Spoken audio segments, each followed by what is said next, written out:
अयोध्या के इतिहास में पहली बार हुआ है जब सीट सामान्य हो और जीत का सेहरा एक दलित प्रत्याशी पर सजा हो। जी हां, ये है मिल्कीपुर के वर्तमान विधायक दलित अवधेश प्रसाद।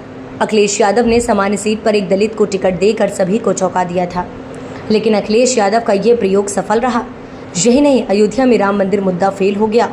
फैजाबाद लोकसभा क्षेत्र से भाजपा की करारी शिकस्त हुई। जनता की नाराजगी भाजपा प्रत्याशी लल्लू सिंह को ले डूबी। ओवर कॉन्फिडेंस, जनता को इग्नोर करना, विकास के नाम पर तोड़फोड़ और उचित मुआवजा न देना भाजपा को ले डूबा। और इस मुद्दे को लेकर इंडिया गठबंधन के सपा प्रत्याशी अवधेश प्रसाद मैदान में उतरे थे। इंडिया गठबंधन के सपा प्रत्याशी अवधेश प्रसाद ने भाजपा के लल्लू सिंह को लगभग 5,05,000 वोटों से हराया। इंडिया गठबंधन के सपा प्रत्याशी अवधेश प्रसाद ने भाजपा के लल्लू सिंह को लगभग 55,000 वोटों से हराया। मतगणना शुरू होने से लेकर अंतिम समय तक अवधेश प्रसाद बढ़त बनाए रखे। काउंटिंग के दौरान कांटे की टक्कर देखी गई। कभी 2,000 से कभी आगे कभी पीछे होते हुए 55,000 की लीडिंग सपा ने ले ली। फैजाबाद लोकसभा में भाजपा कभी 2,000 से आगे कभी 5,000 से आगे होते हुए 55,000 की लीडिंग सपा ने ले ली। फैजाबाद लोकसभा में 5 विधानसभाएं हैं: अयोध्या, बीकापुर, मिल्कीपुर, रुदौली और बाराबंकी का दरियाबाद। जिस अयोध्या विधानसभा से भाजपा पूर्व में 50,000 से अधिक लीड लेती थी, उस अयोध्या विधानसभा में भाजपा केवल 4600 वोट से ही आगे रही। बाकी चारों विधानसभाओं में इंडिया गठबंधन ने अपना पताका फहराया। इंडिया गठबंधन के अवधेश प्रसाद काउंटिंग के पहले ही कह चुके थे कि उन्हें जनता ने जीत का सर्टिफिकेट दे दिया है। माना जा रहा है कि विकास के नाम पर राम पथ निर्माण के दौरान लोगों के मकान और दुकानें तोड़े गए और उन्हें उचित मुआवजा भी नहीं दिया गया। दरअसल नवाबों की नगरी फैजाबाद में ऐसे मकान बने हैं जो नजूल की जमीन पर बने थे, जिस पर मकान मालिकों को मुआवजा नहीं दिया गया। कहा गया कि ये सरकारी जमीन है, इसका मुआवजा नहीं दिया जाएगा। इसी तरह से 14 कोसी परिक्रमा मार्ग के चौड़ीकरण में भी भाजपा हजारों मकान और दुकान जिनको तोड़ दिया गया और कहा गया कि आपका मकान नजूल की जमीन पर है, इसका मुआवजा नहीं दिया जाएगा।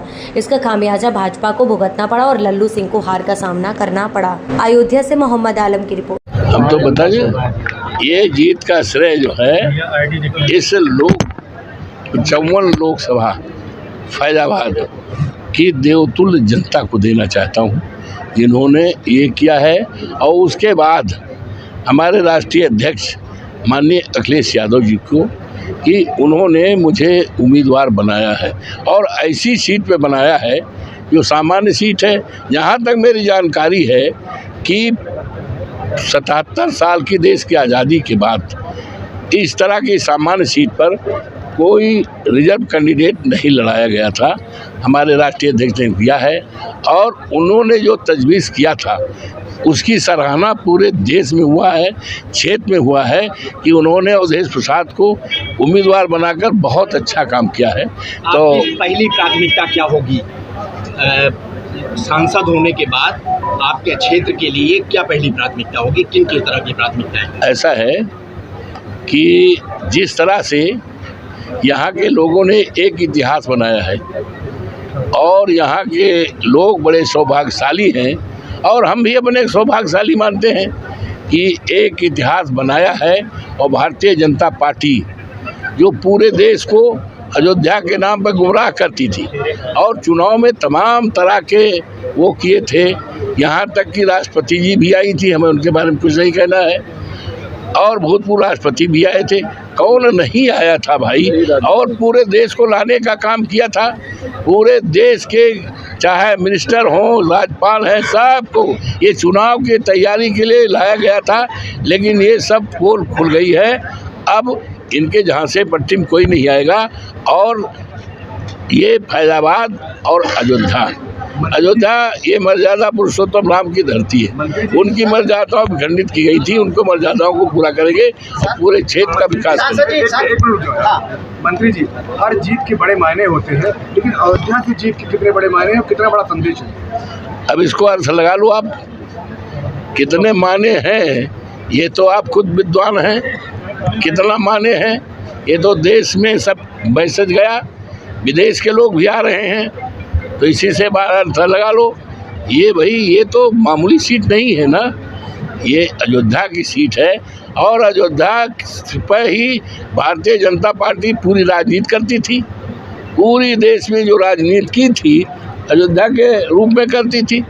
माननीय प्रधानमंत्री जी यहाँ से लड़ना चाहते थे, मैं तो सोचता था प्रधानमंत्री जी लड़े तो बहुत अच्छा होगा, वहाँ उनको भी जनता हराएगी, तो वो तो आए नहीं। हिसाब किताब लगाया, तमाम रिपोर्ट मंगाया तो कहा ये सुरक्षित सीट नहीं है, और विपक्ष का जो उम्मीदवार है अवधेश प्रसाद बड़ा ज़मीनी है और लोकप्रियता है और सब लोग समर्थन करेंगे। तो हमारे प्रधानमंत्री, मैं तो इंतजार करता था कि माननीय प्रधानमंत्री जी 3-3, 4-4 बार आए, और हमारे मुख्यमंत्री जो 84 बार आए।